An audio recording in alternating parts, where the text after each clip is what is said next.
Mimi nataka niwaulize viongozi wenzangu, my friends, viongozi wenzangu, tuheshimu wananchi.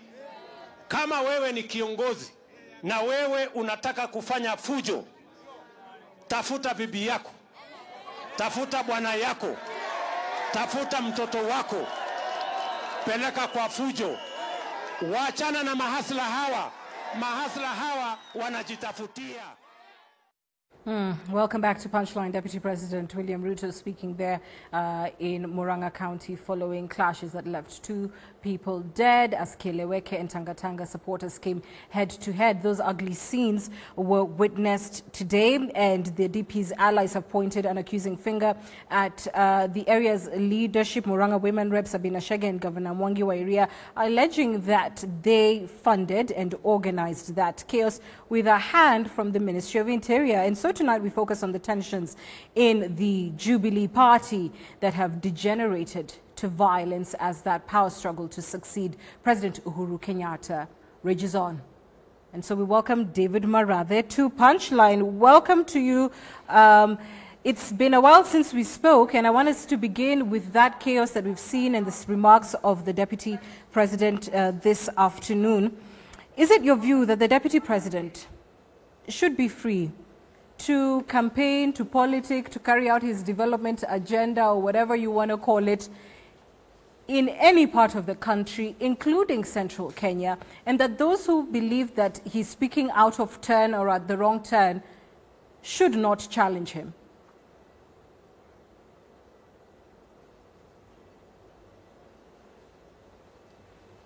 Murathe, can you hear me? Yes, I can hear you.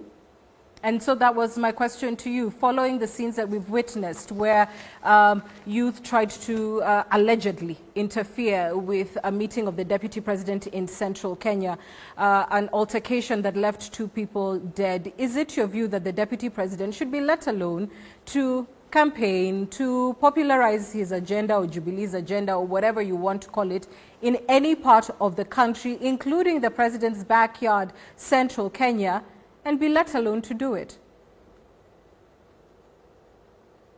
Well, and it's very interesting that the buses that transported people to that chaos are called Kenyampia. We know who owns Kenyampia. I don't know who owns Kenyampia. It is owned by the Grishis, and there is no way the Grishis could be giving Kina Sabina Chege buses to go and cause or disrupt the Deputy President's function. You are claiming that the Deputy President's team organized this chaos themselves?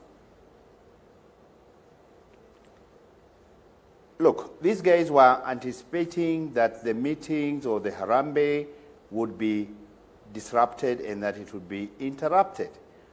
So they organized, and it is true, we know, that they organized a force to counter the so-called planned disruption.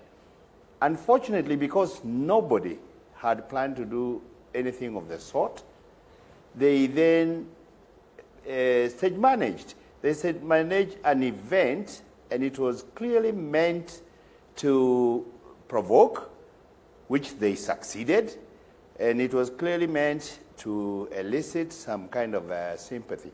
We were of the view that the Deputy President should be left to do his charge, to do his harambe, and then go home. If they went about insulting the President or throwing the wrong words to the wrong people, then we have the capacity to call our own meetings to castigate that. And by the way, if you looked at what is happening now in Murang'a, my friend, it is only 2 MPs out of 8. It is only Dindi Nyoro and Alice Wahome who were present. The rest were from outside Murang'a. Now, that tells you that the Murang'a leadership is clearly not Tangatanga. It is, though, a dangerous escalation of political hostilities. Whoever started it, whoever finished, 2 people are dead, and that is playing out in the President's backyard. Are you concerned at all at the violent turn that this division in Jubilee is taken? It is so sad, Anne. It is very, very sad. It's a sad day for Kenya. Normally, this happens towards the top end of an election cycle or an election campaign.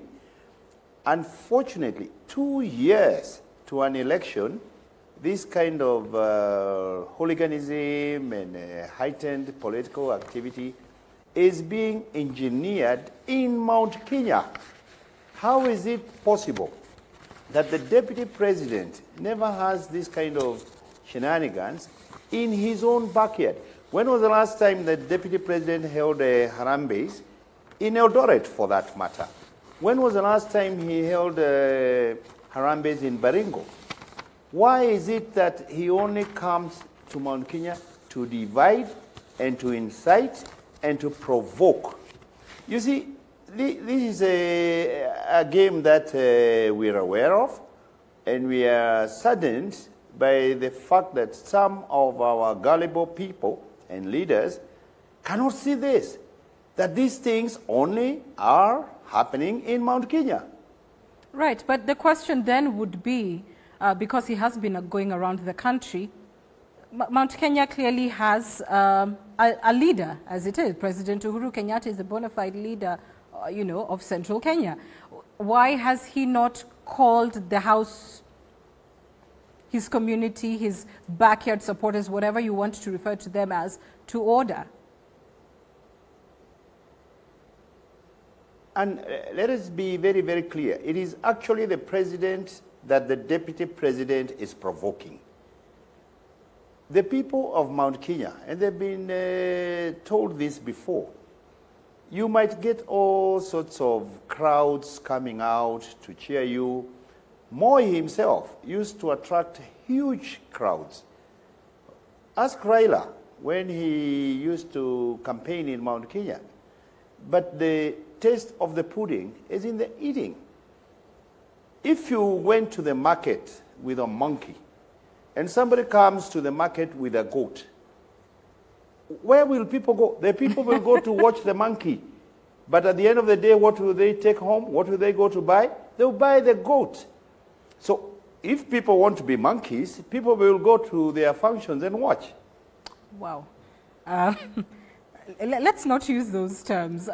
But having said that, you're saying that... No, but it's true. It's true, Anne.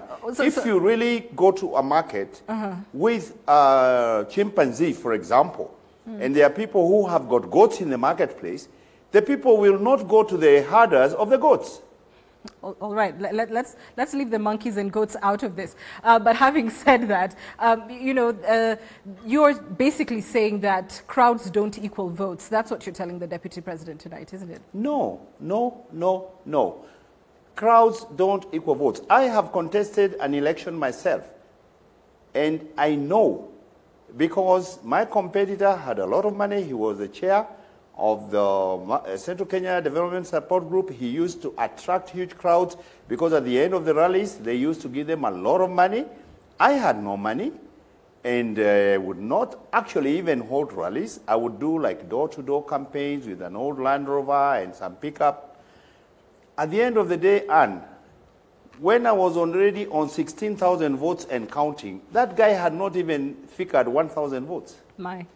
Okay. No names here. All right.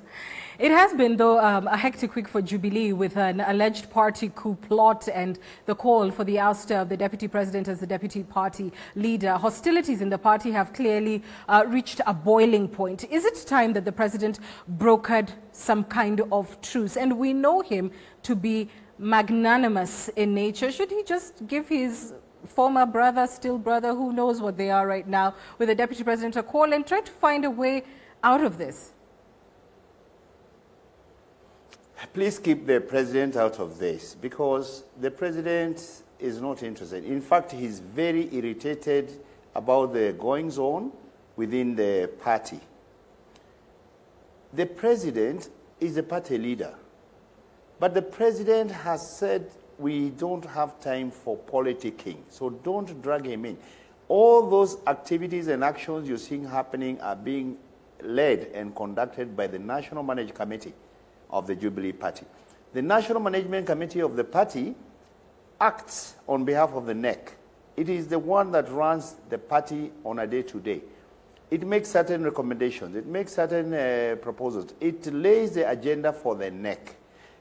Right now, actually, what has happened, these are proposals to the NEC from the National Management Committee. The NEC can decide to adopt.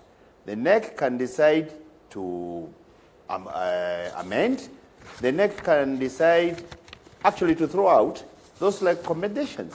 So the president has nothing to do with this. And everybody knows that the party has structures, and it has got committees, and it has got bodies, electoral board, it has the disciplinary committee, and everybody knows what constitutes a disciplinary issue. Gross insubordination, for example, calls for certain disciplinary measures like expulsion, punishment by suspension. It also calls for fines, etc., etc. So please leave the president and the party leader out of this. This is strictly between the National Management Committee and the Deputy President and the Deputy Party Leader and his followers. But you can't leave the president out of it because it's the president's house, you know. If you were to use the analogy of the house, you may have a house manager, but the house belongs to those who live in that house. So he can't be excused from it. And in any case, the party has claimed that, the deputy party leader is, going against what the president is saying and what he has been talking about. Be that as it may, do you agree with this NMC recommendation that the deputy president, the deputy party leader, should lose that seat, indeed even on the very grounds that you have cited, including gross insubordination, which can lead to one being evicted from the party? The deputy party leader left the party a long time ago, all but in body, but his head, his heart, his soul, he left Jubilee a long time ago. I listened to some of his supporters, Didmas Barasa. They said they are quitting Jubilee, but that before they quit Jubilee, they will make sure that they have a scorched earth policy against the party. They are going to make sure it is left in tatters, but they are clearly made up their minds to quit Jubilee. They formed a secretariat, something called the Jubilee Asili Center. They said they would be working from the Jubilee Asili Center. I do not then understand what this is all about, this provocation, that they will be operating from Jubilee Party headquarters. And by the way, Anne, nobody works from the party headquarters. We don't work from the party headquarters. The chairman, the officials of the party, we don't work from the party headquarters. It is only the secretariat, the directorates, the outreach groups, the communications group, the executive director. Those are the only people who work from the party headquarters. And the reason being that if, for example, somebody wants to run for president and he wants to come and operate from the party headquarters, what happens to his competitors who will also want to go for the party ticket? Nothing says that the deputy party leader is the automatic candidate of the party for the flag bearer or the party ticket in 2022. If he wants to run for the party ticket, he needs to set up his own secretariat, organize his campaign from there. He cannot come to the party headquarters because he can have access and undue advantage over his competitors. He can play around with the numbers, with the membership files, with the way he did in 2017 party nominations for the Jubilee tickets. If you claim that he did this in 2017,